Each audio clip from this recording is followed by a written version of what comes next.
ya les conté en el primer capítulo sobre Juan Antonio Ramallo García,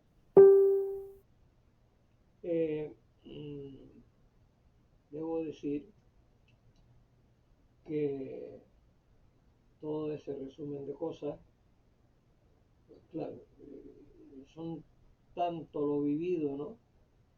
Y hay que quererlo condensar en un bloque, son muchos bloques, son muchos bloques. Y claro, hay cosas que se van quedando por el camino, ¿no? Se quedan por el camino y por eso, como a mí me gusta definir bien las cosas, no dejarlas medias colgadas, puedo decir que una de las cosas que yo no expliqué ayer es que cuando conoció Juan Ramallo García al que fuera después Grupo Falla Explosión, en aquel momento se llamaba Ideas. ¿Sí? La formación se llamaba Ideas. Y después fue cuando cambió a Falla Explosión. Eso. Luego, en su vida personal, él tenía hermanos, ¿no? Y hermanas también, creo. Pero yo solamente conocí a dos hermanos. Uno que falleció aquí y que trabajó con nosotros en la oficina, y el otro, Paco, luego marchó para Málaga, creo que marchó para Málaga, y era una persona que me tomó tanto cariño y tanto afecto como Juan, que eso era pequeño de estatura, pero ojo, ese no le tenía miedo a nada, ese se enfrentaba a un león, ¿sí? O a un elefante. Era increíble la energía que tenía. Su familia era sagrada y dentro de su familia me consideraba a mí. Y yo, vamos, yo no sé si vive o no vive, no lo sé. No sé, no tengo ni idea, porque yo ese rumbo lo perdí. Lo único que tengo es una fotografía de una de sus hijas, de Juan Ramallo García, creo que se llama Montserrat, el día de su boda. La tengo ahí, esa foto. La conseguí, no sé cómo, pero la conseguí. Y claro, los temas que se van quedando en medio de lo que yo hablé en el primer capítulo, los quiero en este segundo capítulo irlos, digamos, adaptando, porque son muchas las épocas, son muchos los años y también fue mucho el espacio en el que él estaba en un lado y yo en el otro, que fue cuando él apareció y se sorprendió, ¿no? Se sorprendió de las cosas que yo había llevado a cabo, ¿no? Fue en ese momento cuando él se sorprendió de todo aquello. Porque claro, seguramente no veía él en mí a una persona aventurera, sino una persona más bien relajada, ¿no? No como él, ¿no? Que era impetuoso, ¿no? De hecho, una de las grandes cosas que se quedaron atrás, yo no lo vi, pero lo supe por su boca de que también se dedicó al boxeo, también fue boxeador, es que a todo le metía el diente, también fue boxeador y boxeó en el Frontón Tenerife, donde hoy aquello es un edificio, ¿no? Miraron abajo el Colegio Salesiano y toda ese trozo de calle hacia abajo de Ramón y Cajal. lo tiraron abajo para hacer edificación, al lado del barranco. Pues allí él también combatió, fue boxeador también. Y vamos, era una persona que cuando él a mí se me nombraba de una manera despectiva, de inventarse cosas, ¿sí? De cosas que sucedieron sin yo tener culpa de nada, ¿no? ¿No? Como fue dejar aquí un móvil, desapareció ese móvil y optaron por decir cosas que no venían ni a cuento, cosas que no venían ni a cuento, y luego que una persona en la presentación de mi primera película, de Rebecca Hill, hizo un comentario que me obligó, él a mí, me obligó a que yo fuera a la cuestión civil y sacara un documento donde en ese documento pusiera mi vida, si yo había tenido algún tipo de problema, ¿no? Y lo mostré. Entonces él se convenció porque me dijo, Paqui, con la amistad enorme que tenemos, esta familiaridad, tú me callaste este tema. Yo le dije, ¿que te callé yo? ¿El qué? Sí, que pasó esto y esto y esto. Y yo le dije, si eso no me ha pasado nada de eso. Además te lo puedo demostrar. Dice, pues venga, demuéstramelo, que yo voy a ir con este documento a estos señores que están haciendo este comentario y los voy a poner firmes, ¿no? Ya digo que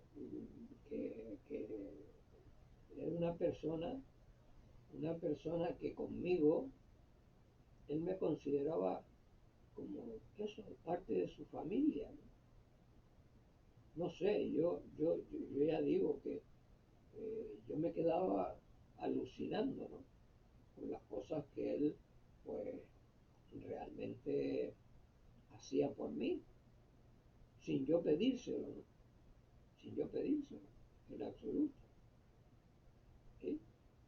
Porque soy una persona que, miren que yo he tenido gente en el cine, en la música, tanto en niños como en niñas, como en adultos y tal, y les puedo garantizar que ir a casa de personas que están y estaban, las dos palabras, vinculadas a ambos temas, muy pocas casas he visitado, muy pocas casas he visitado. Es más, ni siquiera comento la cantidad de cosas que sucedían, ¿no? Hay cosas que son inevitables de contar, son inevitables, porque se extendieron de tal manera que, que es imposible frenarlas, ¿no? Pero otras me las reservo. Me voy de este mundo sin contarlas, porque no merecen ni la pena, ni la pena. Y como se ve por las cuestiones que publico en Facebook, pues aquí, claro, yo nací aquí en el barrio del Toscal, nací aquí en esta puerta, ¿no? Con la partera del barrio, de la calle La Luna, ¿no? Que fue la que ayudó a mi madre a que diera luz.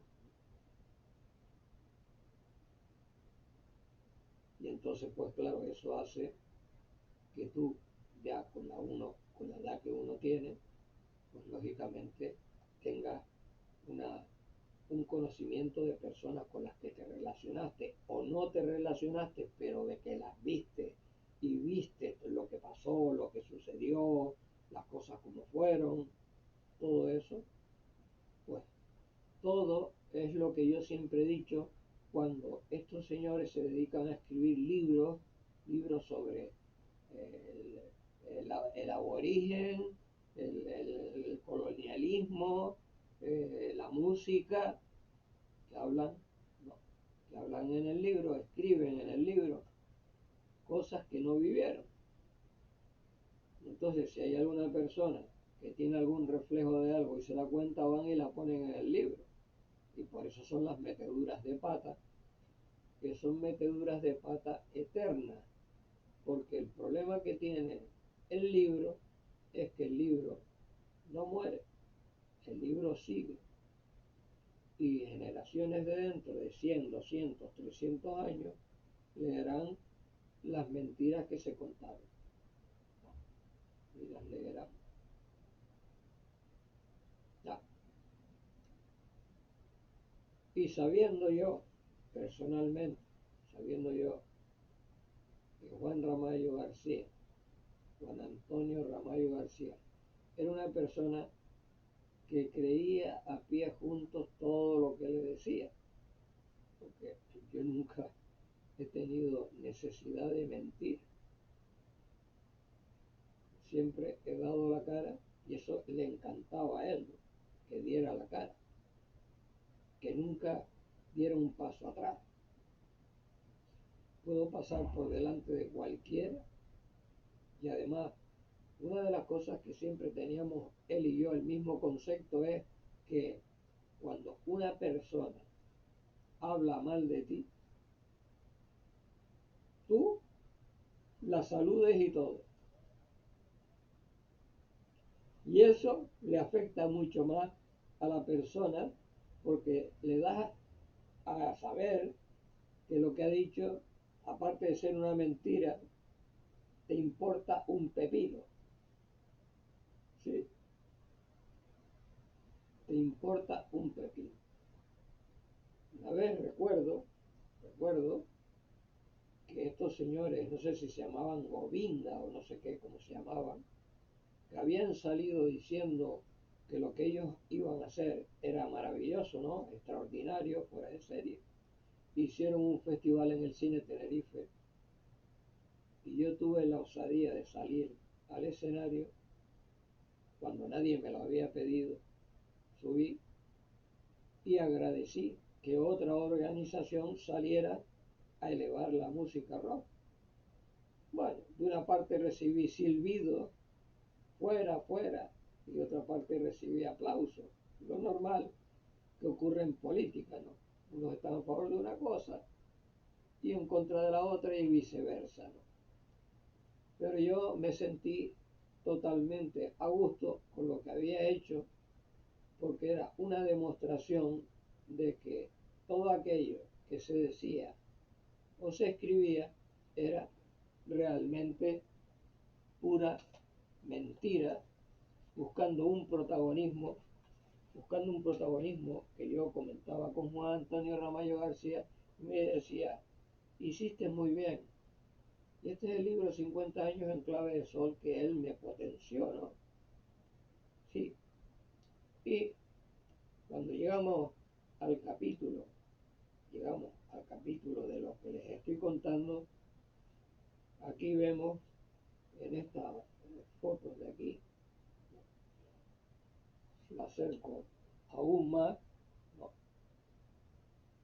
se ve, no, como un director de periódico, el Diario de Aviso, creo que su apellido era Cabeza de Vaca o algo así, Leopoldo su nombre, permitió que escribieran la coordinadora de Paco Dorta y la yunta del rock canario y ponen al amigo Carlos Serrano corriendo y debajo pues escriben, a ver si lo puedo leer,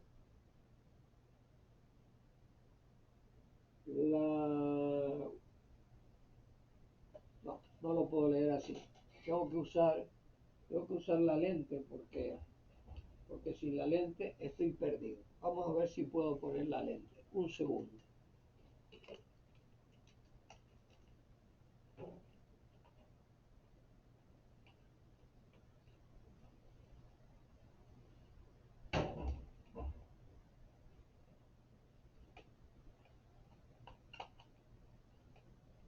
A ver, ahora. Ahora sí está encendido. Le damos aquí y ya es mucho más fácil leerlo. Y dice, la permisividad de un director de periódico, el señor Cabeza de Vaca, en Diario de Aviso, produjo un largo juicio contra mi persona, sin juez legal y con cargos de barrio y con cargos de barro contra la pared a ver si pegaba. ¿Sí? Sí, porque cuando yo comentaba estas cosas con Juan Antonio Ramallo García me decía, eres un máquina. Me decía, no, un máquina no. Soy una persona que va siempre con la verdad por delante. Va con la verdad por delante. Además, toda esta gente surge después de que yo organice el Rock and Film 77, porque esta gente, vamos, no salía de los cuartos de ensayo ni para echarse un cigarro, es decir, no tenían ni dónde ir. Y lo que tenían era que estar agradecidos de que alguien, alguna persona se mostrara y saliera a la palestra y ayudara a que esto avanzara. Entonces, Juan Antonio Ramallo García me decía, es que lo que tú has hecho realmente hay que tenerlos bien puestos. Digo, no, yo he aprendido muchísimo de ti, he aprendido muchísimo de tu fuerza, de tu energía.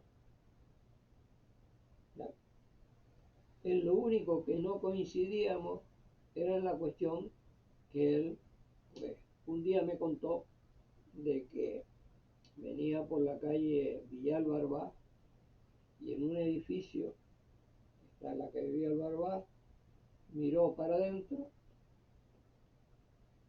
y vio la figura de Sai Baba.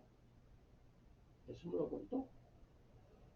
Y desde entonces no recuerdo bien las palabras que me dijo, ¿no?, sobre el tema, pero se hizo adicto a Sai Baba, que ya lo dije en el primer capítulo, que fue a la India a conocerle, ¿no?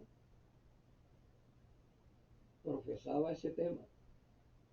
Y un día, no recuerdo qué día, me dijo, mira, te voy a llevar conmigo a que presencies un rito religioso hindú.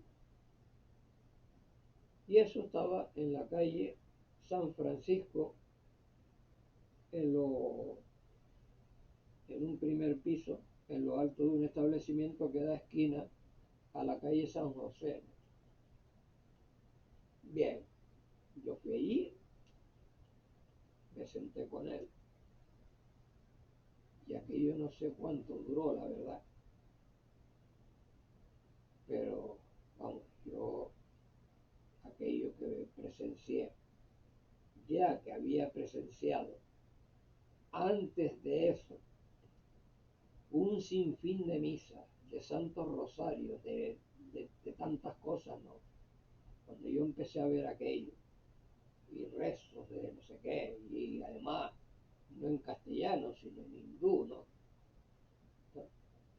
Yo me quedé, digamos, alucinando y le dije, mira, Juan Antonio Ramallo García, yo te respeto, pero a mí esto no me dice absolutamente nada. Y luego otro señor que también estaba involucrado en el mismo asunto me contó que él también estuvo en la India y que este señor se llevaba, pues cogió, no sé si una piedra del mar, ¡pah!, y la convirtió en oro. Digo, bueno, no sé. Yo, como he sido amigo de tantos ilusionistas aquí por el mundo del espectáculo, pues yo qué sé, han hecho cosas que realmente tienen su truco, ¿no? ¿Esto era una realidad o era un truco? para Juan Antonio Ramallo García era realidad. Y para este otro señor también era una realidad. Y a uno se le queda la duda. Se le queda totalmente la duda. Es como cuando usted lee, porque yo lo he leído, que Jesucristo tenía relaciones sexuales con Verónica, creo que era la otra, una mujer, ¿no? Es que realmente estas cosas, como son escritos, y un escrito con otro escrito se contradicen, no se ponen de acuerdo en sacar una sola historia, sino que salen mil historias de una sola cosa, pues realmente usted se queda alucinando. Y yo en esas cosas, pues, yo siempre he escuchado con respeto a todo el mundo, ¿no? Pero luego me siento y analizo, ¿no? O me siento camino y voy pensando en cosas, ¿no? Y le saco, pues, lo que yo pienso, ¿no? Lo que mi mente me da a entender. Y claro, ahí, en ese tema, pues ya digo que yo, pues bueno, me cifro más en los recuerdos más placenteros que tenía, ¿no? Tenía unos recuerdos muy placenteros que, bueno, aquí, en este libro que hice de 50 años en clave de sol, hay justamente una foto, esta concretamente, que es donde está, la voy a poner aquí en la cámara, donde estoy con Juan Antonio Ramallo, y éramos dos chiquillos jovencitos, dos chicos jovencitos que en ese momento teníamos novia, no nos habíamos casado todavía, y estábamos trabajando juntos en la oficina. Y luego un poquito más arriba, como pueden ver, donde están mis dedos ahí, ¿no?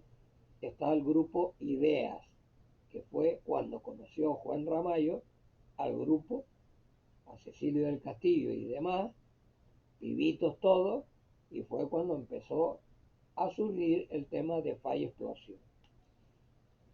Sí,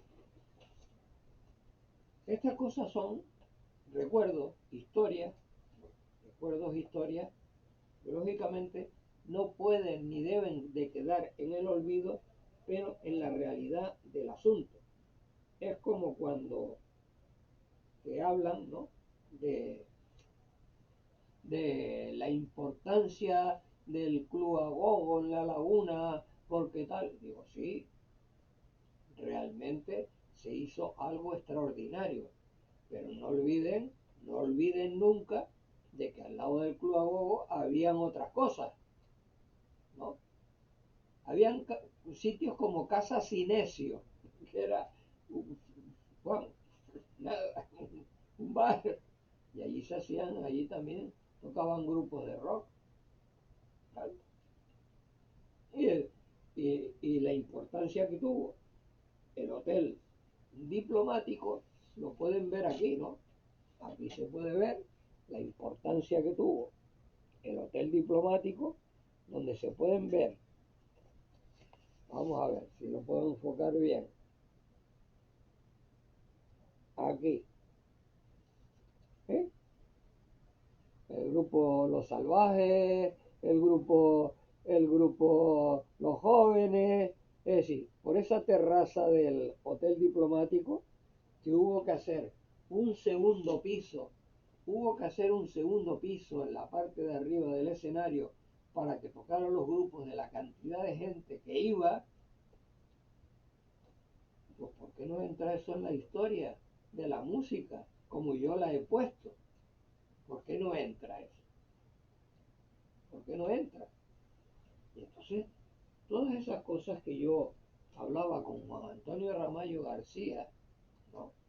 Él me decía, es que no te has dado cuenta de que aquí lo que impera es el mundo la superioridad de los amiguetes de estos que hacen una propaganda realmente a favor de ellos, eliminando totalmente, eliminando lo que realmente sucedía de verdad. Claro. Y estábamos totalmente convencidos de que lo que fue el Club Agogo en La Laguna, ¿no? Tanto él como yo, que además lo llevamos, él se hizo cargo de la dirección y yo de ayudarlo, ¿no? En su última bocanada, tenía la importancia primera de que solamente en Canarias había una universidad. Hay que tener en cuenta todas esas cosas. La importancia no era solo el Club Agogo, sino la Universidad de La Laguna. No había otra. Y a todos los demás, todas las demás personas que vivían en el resto de las islas, no les quedaba otra si querían sacar una carrera adelante que venir a La Laguna. Y claro, los ratos de ocio, ¿a dónde iban a ir? Si eran jóvenes. Pues al lugar que le ofreció el Club Agogo con una decoración y un aspecto impresionante. Porque ahí se lució. Jesús Beltrán ahí se lució con eso. Fue lo más importante que montó. Porque el resto de sitios eran importantes, pero no con la calidad que tenía el Club Agogo de La Laguna. Que yo mismo le puse el nombre de la catedral del rock, porque era un sitio donde tú entrabas como cuando entras en una catedral, como cuando yo entré en la catedral de Sevilla, ¿no? Por ejemplo, ¿no? Que aquello, vamos, un palacio, ¿no? Por dentro. Entonces, claro, esa era aquí la cuestión.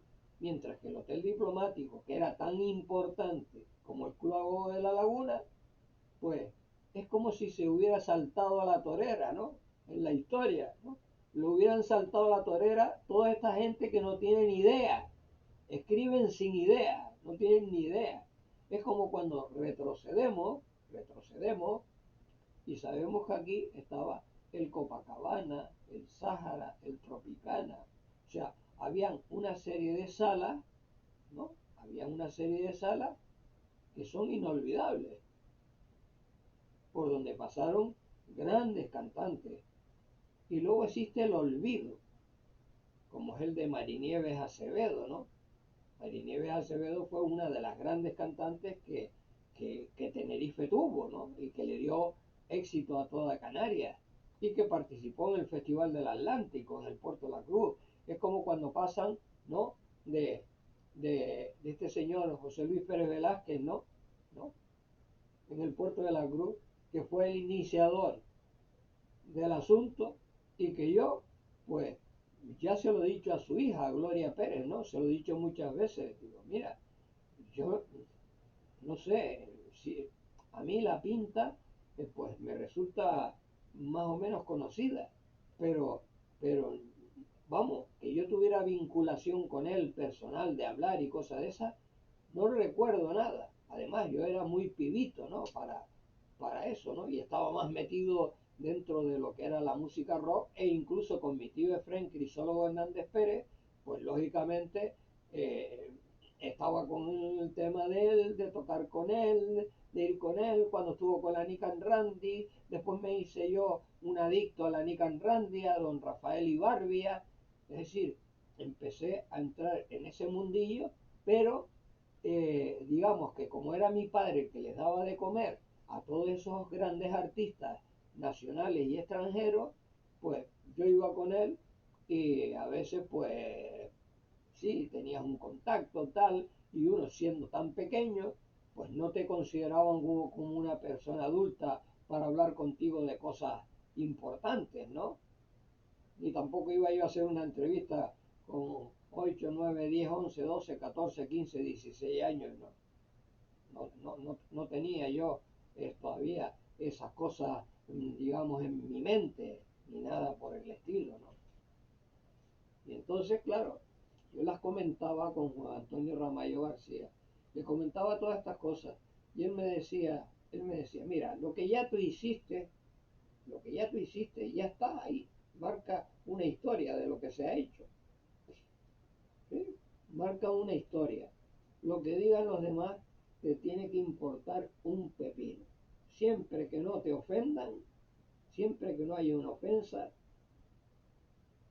pasa un kilo de ello. Pero si te ofenden, me lo avisas, que yo te lo resuelvo. Te quedaba, te quedaba en 33, porque claro, él era una persona tan impetuosa que por mí era capaz de cualquier cosa, ¿sí? Tanto es así que hay, bueno, pues, una anécdota aquí en la calle San Martín, hay una anécdota que no puedo dejar de contar.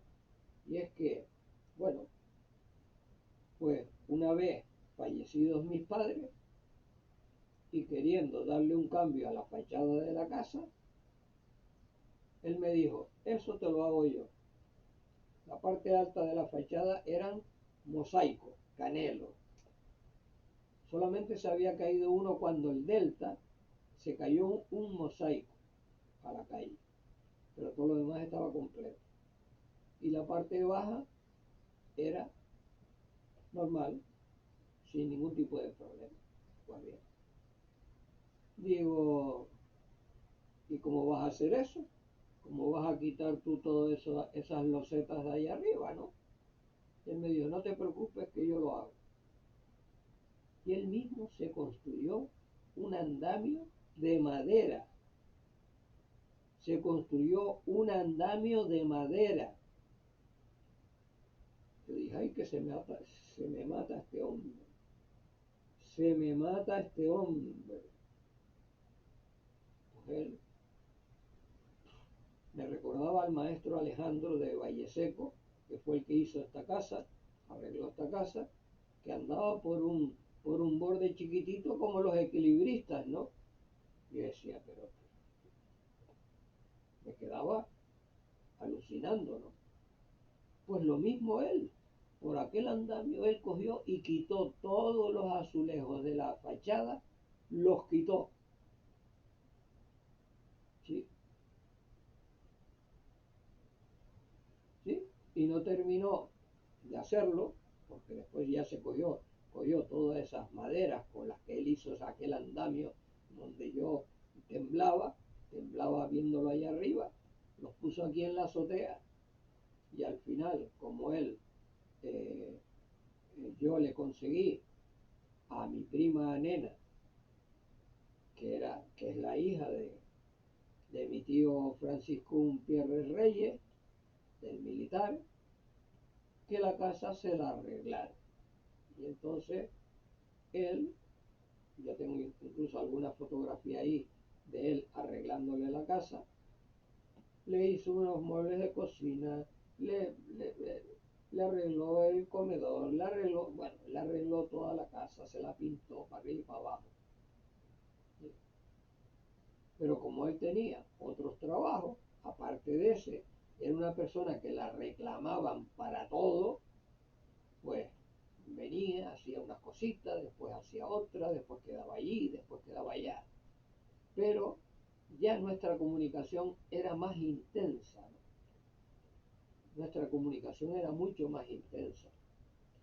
Y siempre recordábamos con bastante dolor a su hermano, que creo que era el más pequeño de edad, el que falleció. Y recordábamos sobre todo a Francisco, que era el que estaba de encargado de los muebles de máquinas y equipos de oficina. Porque yo dije ayer muebles y equipos de oficina, y no, es máquinas y equipos de oficina, que era del mismo propietario Ortol de Muebles San Francisco. ¿Mm? Son cosas, detalles, que se me quedaron en el primer capítulo colgados, pero que en este estamos viendo que se pueden ir comentando, se pueden ir diciendo. y rellenando, ¿no? Y entonces, pues nada, esto quedó eh, pendiente, de aquí la casa quedó pendiente a que él pudiera hacer eso. Pero como también había un problema en el piso, porque se estaba gastando un agua innecesaria, él llegó e hizo la instalación de fontanería desde la entrada hasta el cuarto de baño de mi hija. ¿Eh?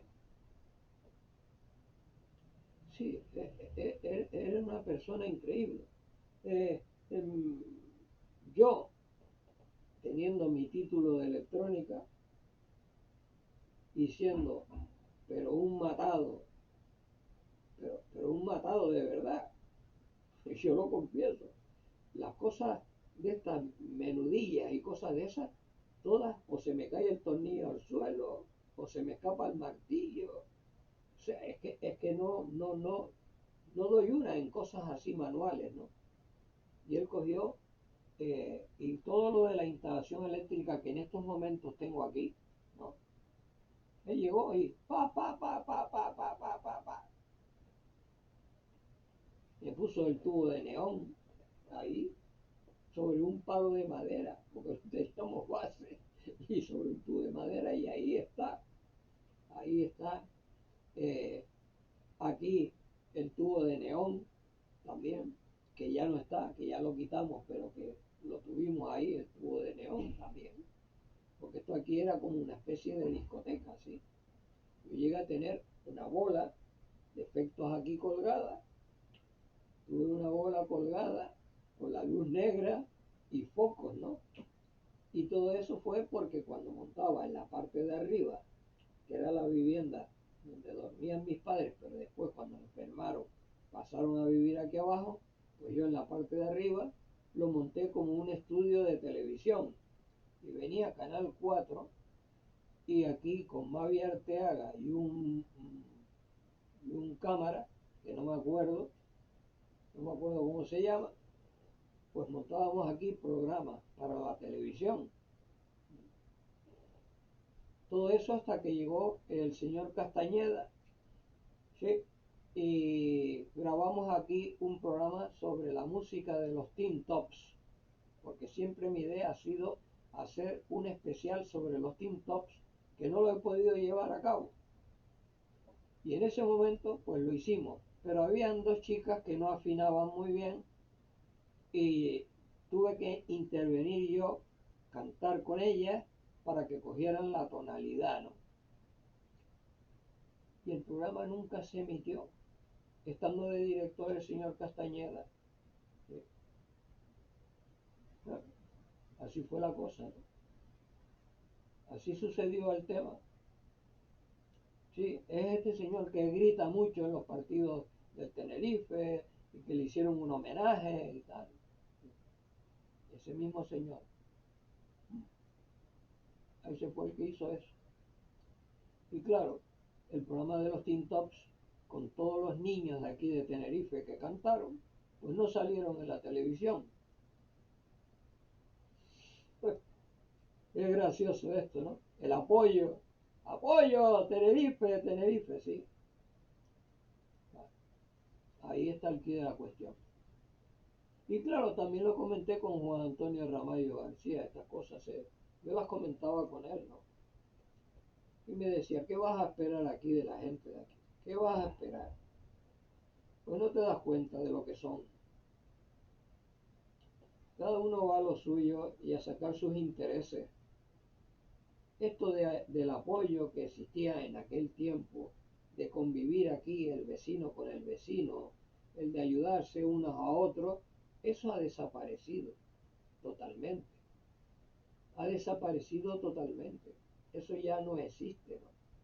Y cuando una persona destaca, como ha sido en tu caso, me decía él a mí, como tú has sido una persona que ha destacado, pues lo lógico es que te salgan los que te quieran meter traspiés. Y por una pequeña equivocación que tengas en algo, en un escrito, en un algo que has hablado, o en algo que no has tenido, digamos, la idea clara, enseguida se te tiran como lobos encima, diciendo que eres un inepto, que no sirves, que tal y que cual. Él siempre me daba esos consejos, me daba siempre esos consejos. Y luego, en el tema de los cuidados. En el tema de los cuidados, era una persona, como dije ayer, que él se preocupaba mucho de él mismo, ¿no? Se preocupaba muchísimo de él mismo.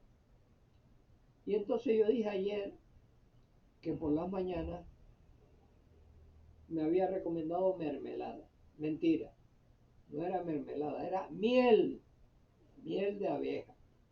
Me decía que la miel de abeja era lo mejor para el desayuno. Y huevo duro, o sea, cosas que le dieran fortaleza al cuerpo desde que amanecía. Porque yo siempre el desayuno me lo he tomado y me lo sigo tomando como algo muy de pasada. Me limito a tomar pues o un vaso de leche o un zumo de los que compro de en botella ahí en el supermercado, ¿no? Pero nunca he sido de desayunar bocadillos y esto y lo otro, ¿no? Ni tampoco he sido persona de que al mediodía me como esto, me como lo otro, ¿no? Yo he sido siempre una persona de tres comidas, desayuno, almuerzo y cena. Y he tenido a veces ciertos problemas, ¿no? Sí, porque has estado en reunión de personas que toman mucha cerveza, mucho vino, mucho ron, y yo paso del alcohol. Nunca, nunca he estado metido en el alcohol desde los, no sé, 13, 14 años he pasado de eso. Lo mismo que de fumar. Hay gente que viene aquí que le gusta fumar y me piden permiso y le digo, bueno, yo no tengo ningún problema, fúmate el cigarro, pero ellos con respeto se van a la puerta de la calle y fuman en la puerta de la calle para no dejarte el humo aquí dentro. Porque yo siempre he sido anti-tabaco y anti-alcohol. Siempre.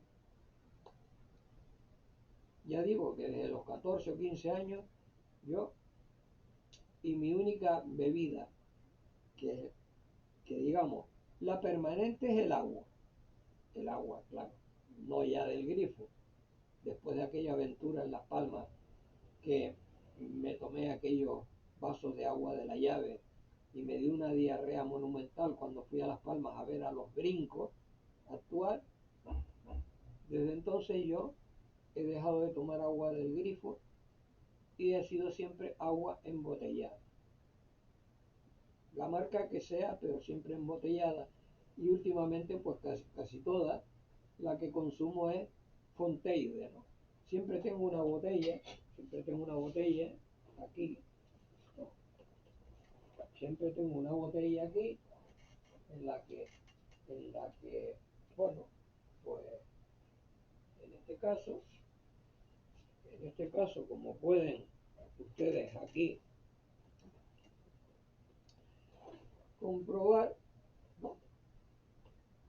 Es Fonteide. Y no es cuestión de hacerle publicidad, sino es que realmente si veo que pone Lanjarón y no hay de Fonteide, pues cojo Lanjarón. Sí, sí, pues es que el agua para mí es lo principal y es lo que recomiendan los médicos, que tome 1 litro todos los días para limpiar. Incluso mi amigo Arturo, que trabajaba en Producciones Oye, me dijo que un día al mes no comía nada, sino bebía agua. Solamente bebiendo agua todo un día para limpiar todo el cuerpo. ¿Sí? Y luego digamos que en estas reuniones que yo tengo de cuando vamos a comer el arroz a la cubana, con Sebenzú y Carlos, precisamente, ¿no? Que es otro ángel caído del cielo, como Ramallo, claro, en menor circunstancia porque Sebenzú y Carlos está casado, eh, tiene que, tiene que, no sé, solucionar su vida, sus cosas, son personas diferentes, ¿no? Pero que a mí también, en este sentido del ordenador y de cosas que se hacen dentro de esta casa, como se las ha hecho a mi hija, pues una persona también colaboradora al máximo, ¿no? Pero claro, es que lo de Ramallo es una cosa, eh, lo de Juan Antonio Ramallo García es una cosa que no, es que no tengo explicación. No puedo poner un adjetivo calificativo a las cosas que ha hecho siempre por mí, ¿no? Y entonces, pues él estaba totalmente igual que yo, ni alcohol ni cigarro.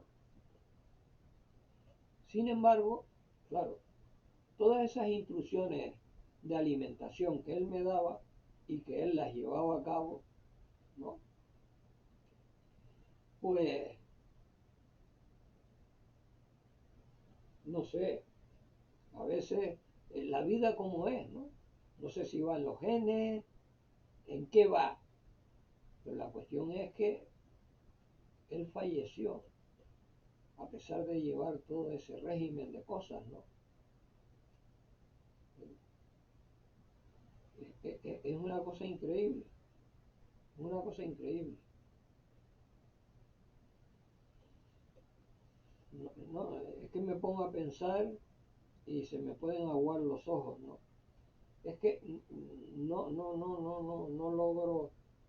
logro entender cómo estas personas pueden irse antes que otras que somos muy inferiores a él en muchos terrenos. Y no es que yo haya intentado copiarlo, no, sino que son cosas que han nacido en mí. Y claro, de él, de Arturo Alonso, de gente, ¿no? De Marcos Castilla, de gente que tú tienes de Cristóbal de Armas, son personas con las que tú tratas y empiezas a coger recortes, ¿no?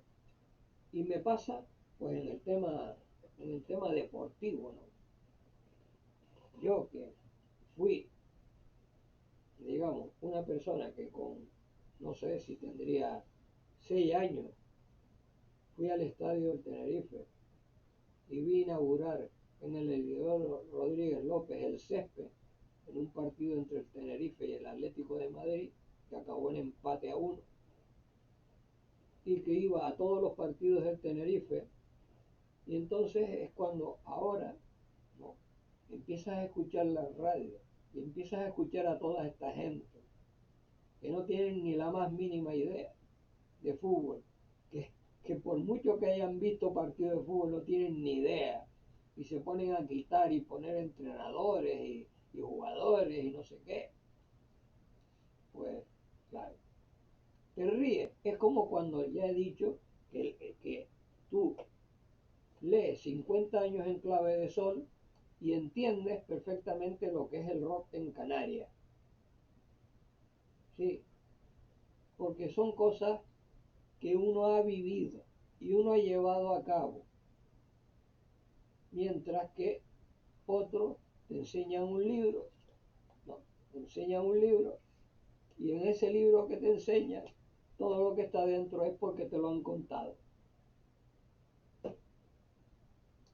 Es totalmente diferente. Y en eso, claro, Juan Antonio Ramallo, claro, cuando Juan Antonio Ramallo leyó el libro y vio lo que había dentro, pues se dio cuenta perfectamente de lo que había. Y fue cuando se le ocurrió a él hacerme el homenaje en el Cine Víctor. Se le ocurrió. Y además, creo creo, estoy convencido que perdió dinero, que puso dinero de su bolsillo, ¿sí? Porque eran muchos los gastos, eran muchos los gastos.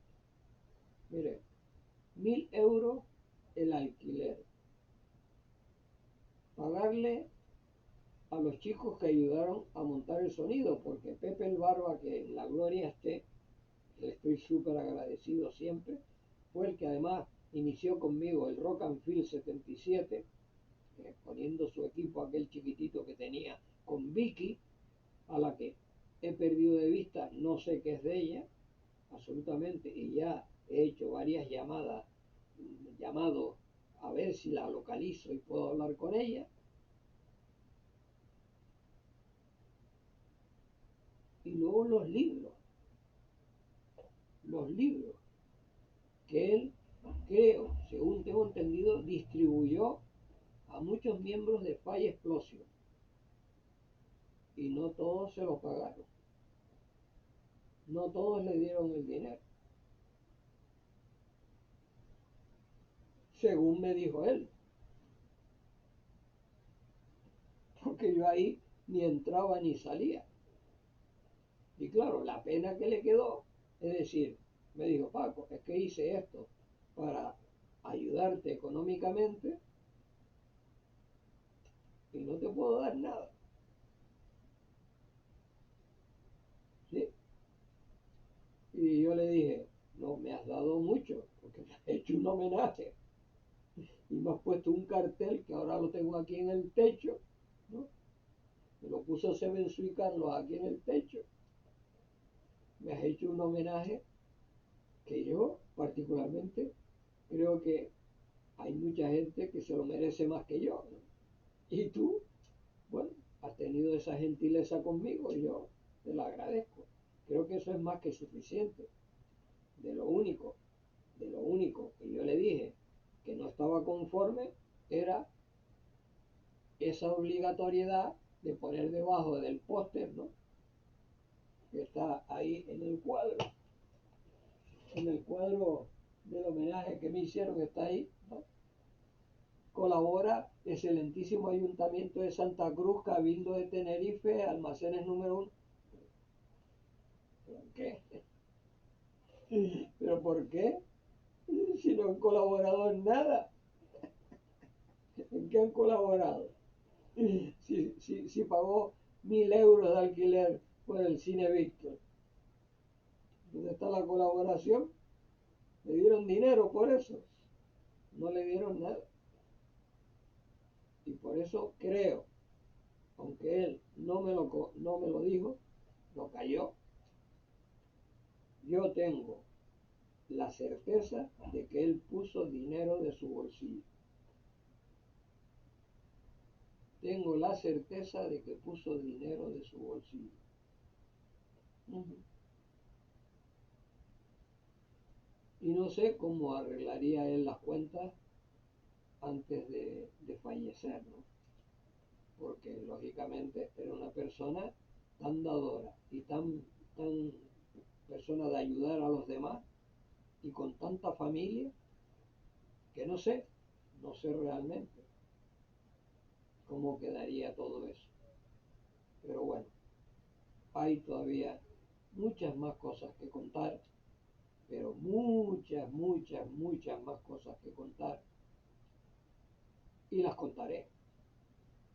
Seguiré en este tema porque Juan Antonio Ramallo García se merece esto y más. Creo que si yo fuera el alcalde de Santa Cruz, le haría un monumento. ¿Sí? Ya lo dije, lo enseñé, ¿no? Puse el vaso donde le veo todos los días, donde no sé, es que no sé qué decir, de verdad, no sé qué decir, no sé qué decir. Me imagino que arriba donde esté estará con Cecilio del Castillo, su gran amigo Cecilio del Castillo, con el que creó después de Idea creó Fire Explosion, pues deben estar súper contentos los dos de estar juntos. Deben estar contentos, muy contentos de estar juntos. Ujú. Y me imagino que con otros músicos con los que él también tenía ese gusto musical, porque ya dije en un principio que no solo se centraba en lo que era la música rock, sino que a él le iba la música francesa, cantantes franceses. Una vez me trajo un disco, no sé si de Jacques Brel o no sé, me trajo un disco que debe estar por ahí, que era todo una música tirando a clásica,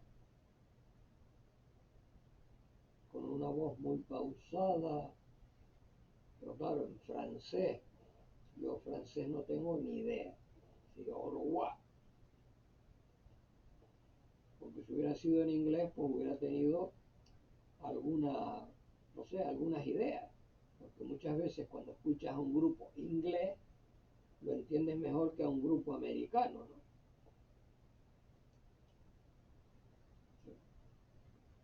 El americano es más brusco, ¿no? Y dice cosas que los ingleses no dicen, ¿no? Pero bueno, creo que este segundo capítulo de Juan Antonio Ramallo García expresa unas nuevas cosas y espero que en el tercero seguir contando otras anécdotas y otras curiosidades que a mí me tocan muy, muy de cerca y que seguro que él, si de donde quiera que esté, está viendo que su amigo entrañable, su más que amigo, hermano, Paco Dorta, le recuerda siempre y lo pone en antena, seguro que estará, pues por un lado agradecido y por otro lado diciendo, bueno, pero ¿para qué estás haciendo esto? Yo quiero pasar desapercibido, no sé, no sé. Todavía recuerdo de haber llegado por ahí arriba, por el barrio Salamanca, que estaba arreglando la fachada de una casa, o sea, en la entrada de una casa, y aparecí allí con Tom White, no fue con Pandy, con Tom White, porque el tema de los animales que yo planteé ayer, que a lo mejor podía tocar hoy, mejor lo voy a dejar para el tercer programa. Y así hablamos extensamente desde el principio sobre el parque zoológico que tuve aquí montado, aquí dentro en estas dos habitaciones, el parque zoológico, del cual él se sentía admirado, admirado totalmente, y que el amor que él le dio, especialmente al perro Pandy, fue espectacular. Por eso quiero hacer un programa especial, el tercero también, con él, hablando del tema de los animales y su amor por ellos. Juan Antonio Ramallo García, como te dije ayer, un fuerte abrazo.